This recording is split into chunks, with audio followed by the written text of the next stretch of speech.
Welcome to Allie's Attic, where you never know what kind of surprise you're going to find in my attic. I'm your host, Allie, and today my surprise is a gentleman who's celebrating 10 years in this industry. 2018, that's a long time, and we all know how crazy the industry is. I want you to say hello to Jeff Bump from Mills End. Hello!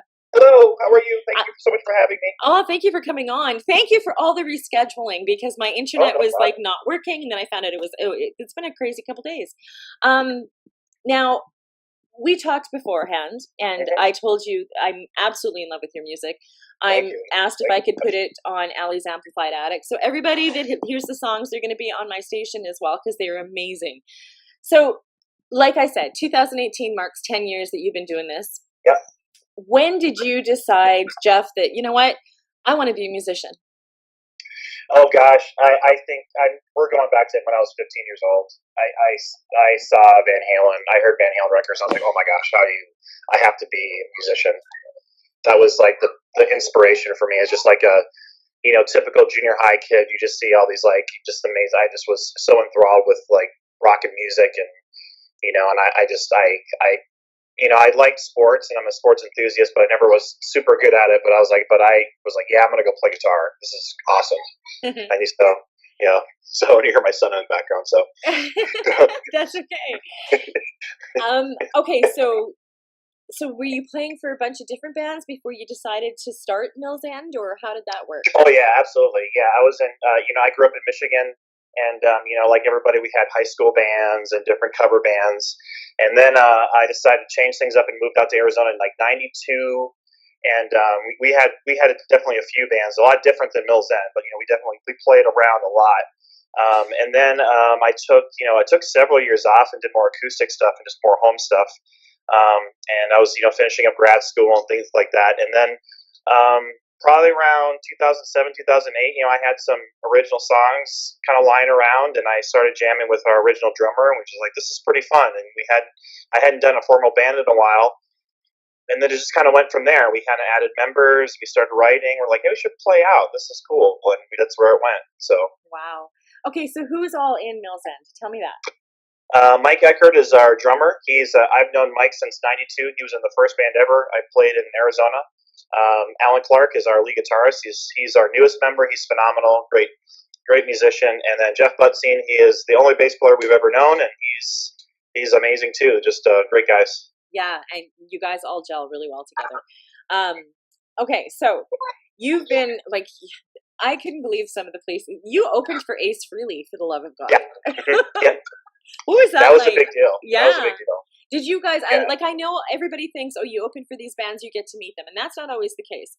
So did you actually get to meet him or no? No, I did not. I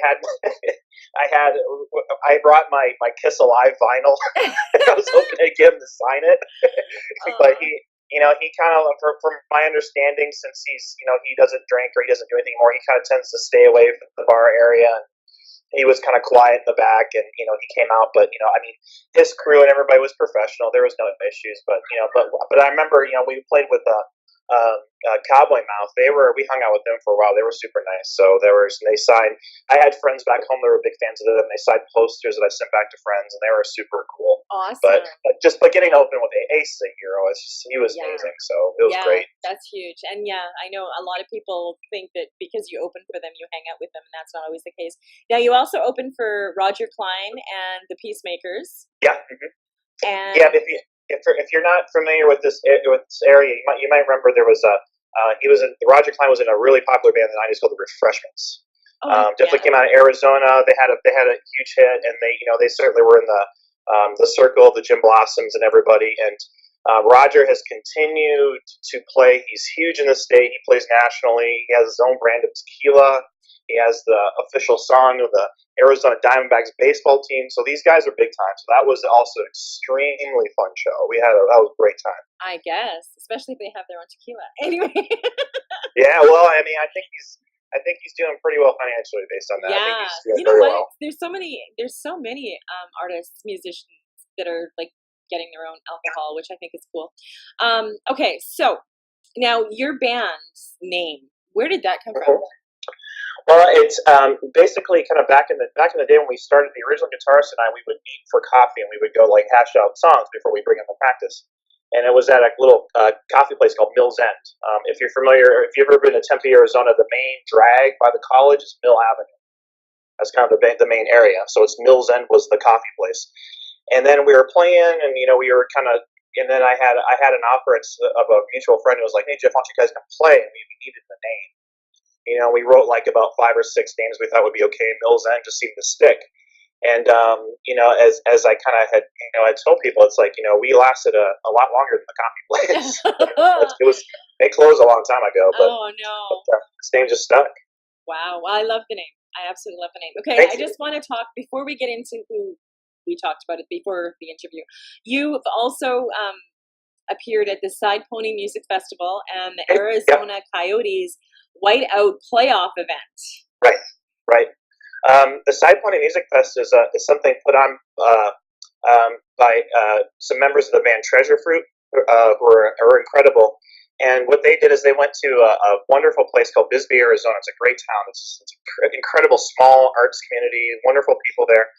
And they decided, like, let's bring a bunch of bands around, and we're going to have like a 2-day fest. And basically, what you do is you go down there for a weekend, and you play 2 or 3 times at different venues, and they have the equipment all set up for you. So I think, gosh, I would say probably 30 plus bands play over the course of the weekend at every bar in town, or not even bar, coffee house, bar, restaurant. I mean, it's really something. It's definitely. I mean, you get done playing, and then you get to go get the schedule out and go see somebody you want to see. So it's really wonderful.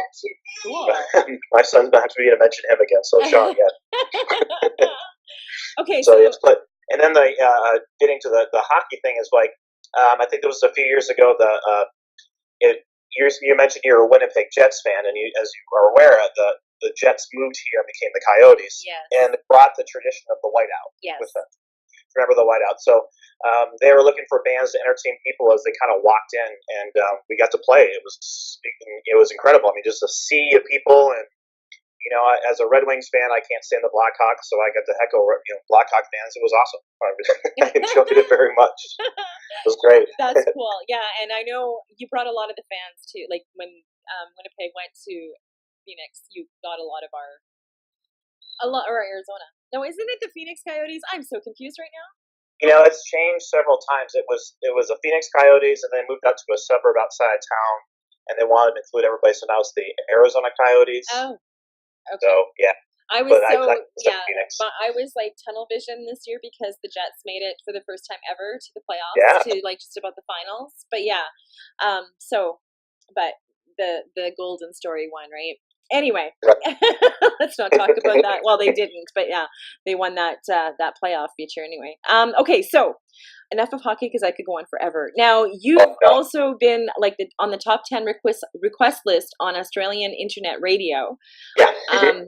And that's one of the things I love about technology nowadays is your music's everywhere.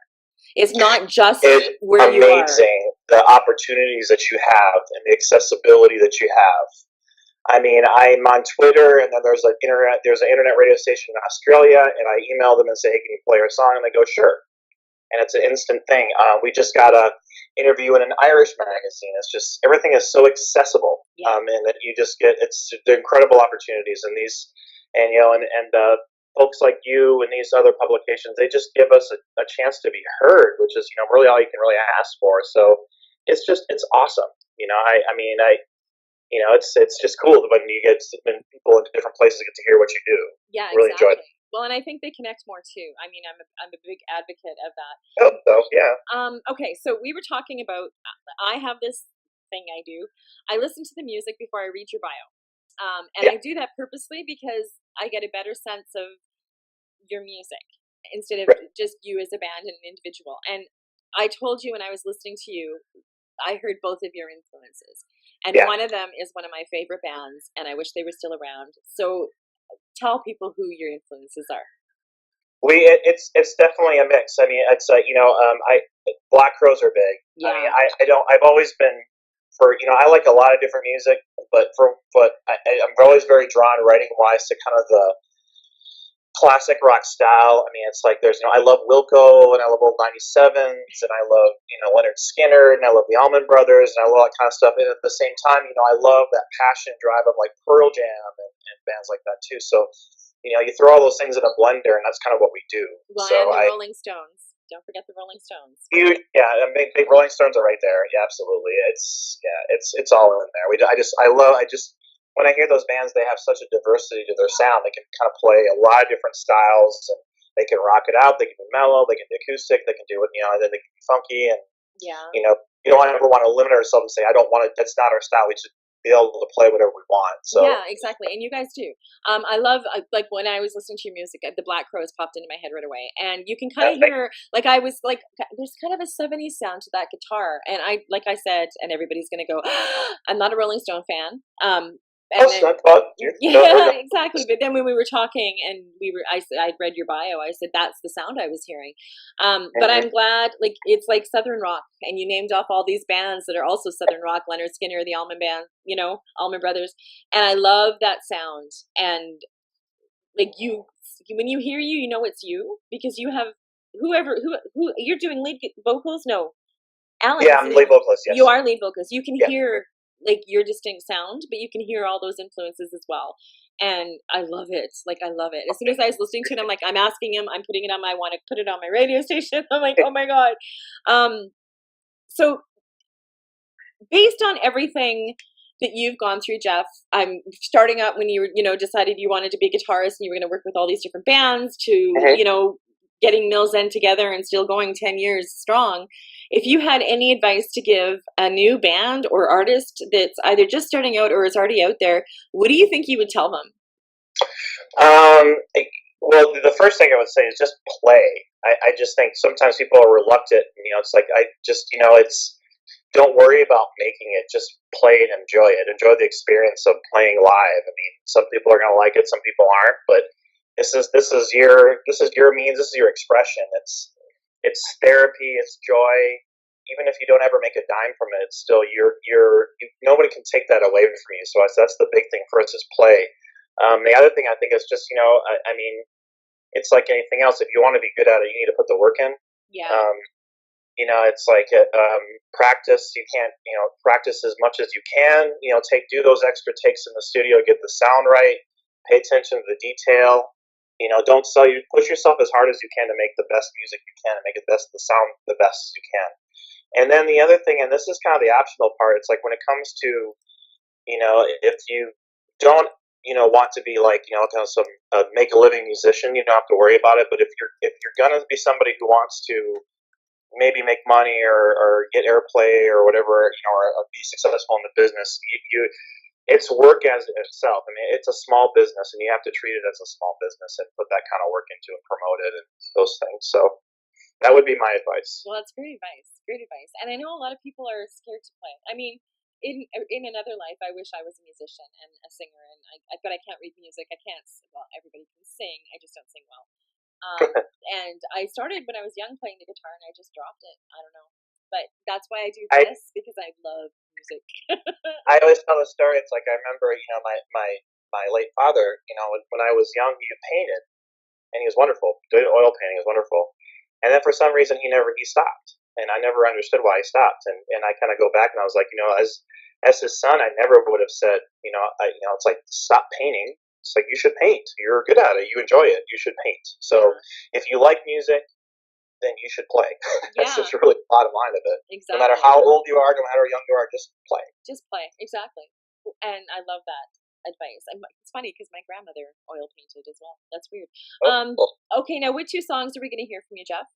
We're going to hear Drinking Is Easy, Living Is Hard, which is the latest single. Just came out a couple months ago. Mm-hmm. And we're also going to hear the single that came out right before that called Sightseeing. And they're amazing. Amazing. Send me more of your music. I love your sound. Now you can purchase your music anywhere online, as well as your website, which is millsandband.com. That's correct. People can just click on the link. It'll go directly to your site, so they can find out even more about you guys. And I love at the end of your bio, it says that you plan to continue what you've always done, which is playing lots of crazy shows and continue writing, recording their special brand of real, authentic rock and roll. And it is. I am so excited. Thank you so much for coming on. And thank you, like I said, for rescheduling and everything. And I wish you the best success. And I'm sure we'll be talking again.